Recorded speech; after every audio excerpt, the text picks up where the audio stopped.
વિદ્યાર્થી મિત્રો, આપણે આગળના ભાગમાં જોયું કે કચ્છ દેવોના કહેવાથી સંજીવની મંત્ર શીખવા માટે શુક્રાચાર્યના આશ્રમમાં રહેવા આવ્યો અને તે ગુરુ શુક્રાચાર્યનું બધું જ કામ કરવા લાગ્યો.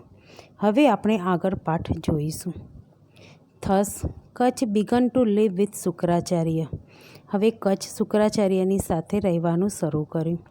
Because of his keen devotion and good service, he won the favor of Shukracharya.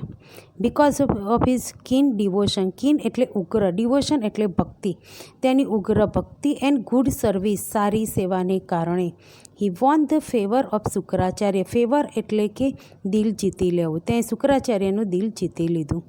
Kutch was young, handsome and very intelligent, and no wonder Devayani fell in love with him at first sight. Kacha was young and handsome, તે જુવાન, handsome એટલે દેખાવડો, and very intelligent, ખૂબ જ બુદ્ધિશાળી હતો. And no wonder Devayani fell in love with him at first sight. First sight એટલે કે પહેલી નજરમાં. દેવયાની પહેલી નજરમાં તેના પ્રેમમાં પડી ગઈ. એમાં નો વન્ડર, કોઈ નવાઈ નહોતી. But Kach was a student and he could not respond to her love. But Kach was a student, પણ કચ્છ જાણતો હતો કે પોતે એક વિદ્યાર્થી છે. And he could not respond to her love, અને તેણે દેવયાનીના પ્રેમનો રિસ્પોન્સ એટલે પ્રત્યુત્તર આપી શક્યો નહીં. All the same Kach liked her and consider her a friend. All the same Kach liked her, કચ્છને પણ દેવયાની ગમતી હતી. And consider her a friend, અને તેણે તેને એક મિત્રતા જાળવી રાખી. He gathered flowers and fruits for her and helped her in her household duties. તે ગેધર્ડ ફ્લાવર્સ એન્ડ ફ્રૂટ્સ, તે તેની સાથે ફૂલો અને ફ્રૂટો ભેગા કરતો. And helped her in her household duties, અને તેના ઘરના કામોમાં પણ મદદ કરતો. Sometimes they would wander about the jungles and at times they sang and danced together. કેટલીક વાર તે જંગલમાં ફરવા માટે જતા. એન્ડ એટ ટાઈમ્સ, અને તે વખતે સેંગ, ગીતો ગાતા. એન્ડ ડાન્સ્ડ ટુગેધર, અને ભેગા મળીને નાચતા.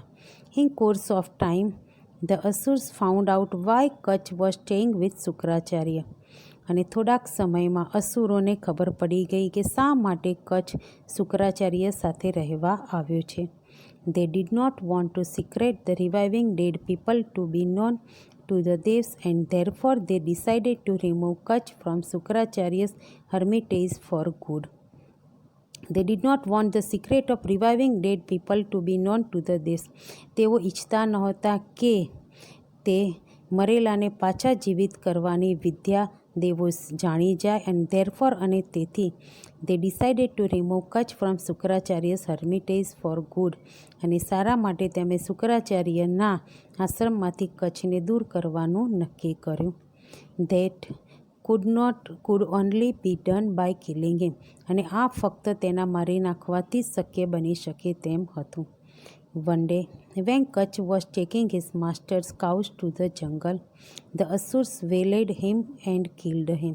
એક દિવસ જ્યારે કચ્છ તેના માલિકની ગાયો જંગલમાં ચરાવી રહ્યો હતો. ધ અસુર્સ વેલેડ હિમ, અસુરોએ તેના ઉપર હુમલો કર્યો. એન્ડ કિલ્ડ હિમ, અને તેને મારી નાખ્યો. But they had to do away with his body. પરંતુ તેમણે તેના જીવને દૂર કરી દીધો. They were afraid that Shukracharya might revive Kach. પણ તેમને ભય હતો કે શુક્રાચાર્ય કદાચ તેને પાછો જીવિત કરી દેશે. So they cut his body into pieces and gave the pieces to wolves and jackals. તેથી તેમણે તેના શરીરના નાના નાના ટુકડા કરી દીધા.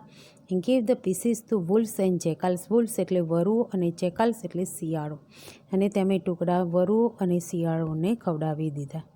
In the evening, Devyani was waiting for Kutch, but the cows returned home without him.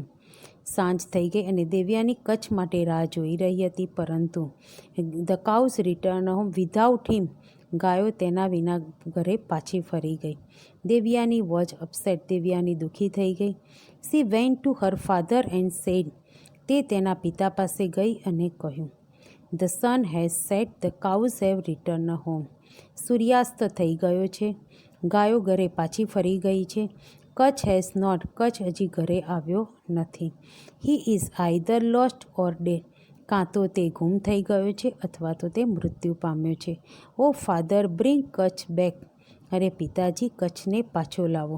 I can not live without him. હું તેના વગર જીવી શકીશ નહીં. Shukracharya considered for a while as to what could have happen to Kach. શુક્રાચાર્યે થોડોક સમય વિચાર્યું અને જોયું કે કચ્છને શું બન્યું, કચ્છની સાથે શું થયું છે એ તેમણે વિચાર્યું. He felt that Kach was dead and said. અને તેમને લાગ્યું કે કચ્છ મૃત્યુ પામ્યો છે. I shall bring him back to life. અને તેમણે દેવયાનીને કહ્યું કે કચ્છને પાછો જીવિત કરીશ. વેઇટ આ લિટર, થોડોક મિનિટ્સ થોભ. Then he silently said the secret mantra or magic formula. અને પછી તેમણે ધીમેથી તેમનો જાદુઈ મંત્ર એટલે કે સંજીવની મંત્ર બોલ્યા. At once Kacha appeared before the master. અને તરત જ કચ્છ તેના માલિકની સામે હાજર થઈ ગયો. When Devayani asked him why he was late, he said. જ્યારે દેવયાનીએ તેને પૂછ્યું કે શા માટે તું મોડો આવ્યો, હી સેડ, તેણે કહ્યું, the asurs killed me, cut my body into pieces and fed the wolves and jackals. અને તેણે કહ્યું કે અસુરોએ મને મારી નાખ્યો, મારા શરીરના નાના નાના ટુકડા કરી દીધા અને તે વરુ અને શિયાળોને ખવડાવી દીધા. When the great saint your father summoned me. Summon એટલે કે આદેશ કરવો. જ્યારે તારા પિતાએ મને, તારા પિતા એટલે કે મહાન સાધુએ મને આદેશ કર્યો કે I came out of the wolves and jackals tearing, ત્યારે હું વરુ અને જેકાલના શરીર ટીયરિંગ ધેર બોડીઝ, તેમના શરીરને ફાડીને તેમાંથી હું બહાર આવ્યો. And now I stand before you. અને હવે હું તારી સામે ઊભો છું.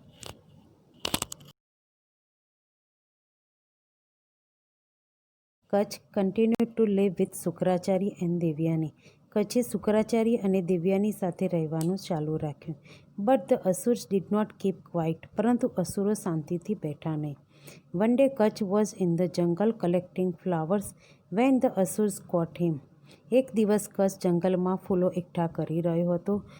વેન ધ અસુર્સ કોટ હિમ, ત્યારે અસુરોએ તેને પકડી લીધો. They killed him and grinding his body into paste. તે mixed it with the waters of the ocean. They killed him, તેને મારી નાખ્યો. And grinding his body, grind એટલે દળી નાખવું, એન્ડ પેસ્ટ એટલે લુગડી. અને તેના શરીરને દળી નાખ્યું અને તેને લુગડી બનાવી. તે mixed it with the water of the ocean. અને દરિયાના પાણીમાં તેને ભેગું કરી દીધું. Devayani was again in despair when Kacha did not return from the jungle. Despair એટલે કે નિરાશ થવું. Devayani was again in despair when Kacha did not return from the jungle. જ્યારે કચ્છ ફરીથી જંગલમાંથી પાછો આવ્યો નહીં, ત્યારે ફરીથી દેવયાની નિરાશ થઈ ગઈ. She told her father that she would not wish to live unless Kach was brought back. તેણે તેના પિતાને કહ્યું કે જો કચ્છ પાછો નહીં આવે તો હું જીવી શકીશ નહીં. Again Shukracharya with his magic spell brought Kach back. ફરીથી શુક્રાચાર્યે તેમના જાદુઈ મંત્રથી તેને સજીવ કરી દીધો. The asurs were very disappointed at their failures. Disappointed એટલે નિરાશ થવું, એટ ધેર ફેલર્સ એટલે નિષ્ફળતાથી. ફરીથી અસુરો તેમની નિષ્ફળતાથી નિરાશ થઈ ગયા. They thought of a plan to dispose of Kacha in such a way that Shukracharya would never be able to bring him back to life. તેમણે થોટ ઓફ એક એવો આયોજન બનાવ્યું કે શુક્રાચાર્ય કદી તેને પાછો સજીવ કરી શકે નહીં. The asurs caught Kach the third time. અસુરોએ ત્રીજી વાર કચ્છને પકડ્યો. They killed him and burnt his body. તેમણે તેના શરીરને મારી નાખ્યો અને તેને બાળી દીધો.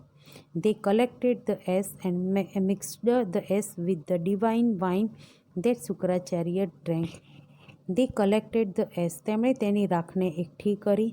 And mixed the ash with the divine wine એટલે કે સોમરસ. ધેટ શુક્રાચાર્ય ડ્રેન્ક, કે શુક્રાચાર્ય જે સોમરસ પીતા હતા તેની અંદર તેને ભેગું કરી દીધું. When Kacha was missing again Devayani said to her father. જ્યારે ફરીથી કચ્છ ગુમ થઈ ગયો ત્યારે દેવયાનીએ તેના પિતાને કહ્યું, father, Kacha went out the gathered firewood but he was not come back. પિતાજી, કચ્છ લાકડા એકઠા કરવા ગયો હતો પણ તે હજુ સુધી પાછો ફર્યો નથી. Surely he is lost or dead. ચોક્કસ તે ગુમ થઈ ગયો છે કાં તો મરી ગયો છે. Shukracharya meditated for a while and said. Shukracharya થોડોક સમય મેડિટેટેડ એટલે ધ્યાન ધર્યું એન્ડ સેડ અને કહ્યું, yes, Kacha is dead and now it is difficult for me to bring him back to life. હા, કચ્છ મરી ગયો છે. એન્ડ નાવ અને હવે તેને પાછો લાવવો એ મારા માટે અઘરું છે. I am helpless now. હવે હું હેલ્પલેસ એટલે લાચાર છું. Whenever I bring him back to life he is slain again. જ્યારે પણ હું તેને પાછો જીવિત કરું છું અને ફરીથી એને મારી નાખવામાં આવે છે. O Devayani, do not grieve, do not cry. અરે દેવયાની, ડુ નોટ ગ્રીવ એટલે કે દુઃખી થવું. તું દુઃખી થઈશ નહીં. ડુ નોટ ક્રાય, રડીશ નહીં. You should not distress yourself for a mortal. Distress એટલે દુઃખી થવું અને મોર્ટલ એટલે માણસ. એક માણસ માટે દુઃખી થવું જોઈએ નહીં. Gods were aware of your beauty. દેવો તારી સુંદરતાથી પરિચિત છે. Any one of them may propose to you. એમાંથી કોઈ પણ તારી સાથે લગ્ન કરશે. But Devayani said. પરંતુ દેવયાનીએ કહ્યું, how can I not grieve for the death of the one who I love. કે જેને હું પ્રેમ કરું છું તેના મૃત્યુથી હું કઈ રીતે દુઃખી ન થઈ શકું. He was handsome. તે દેખાવડો હતો. He was great and he was young. તે મહાન હતો અને તે યુવાન હતો. No god will be liked him. કોઈ દેવ તેના જેવો સુંદર નથી. I will starve myself to death and follow him. હું તેના મૃત્યુથી મારી જાતને I will starve myself to death. હું મારી જાતને ભૂખી રાખીશ અને હું તેને અનુસરીશ. વિદ્યાર્થી મિત્રો, કચ્છને ગુરુ શુક્રાચાર્ય કઈ રીતે સજીવ કરે છે તે આપણે આગળના ભાગમાં જોઈશું.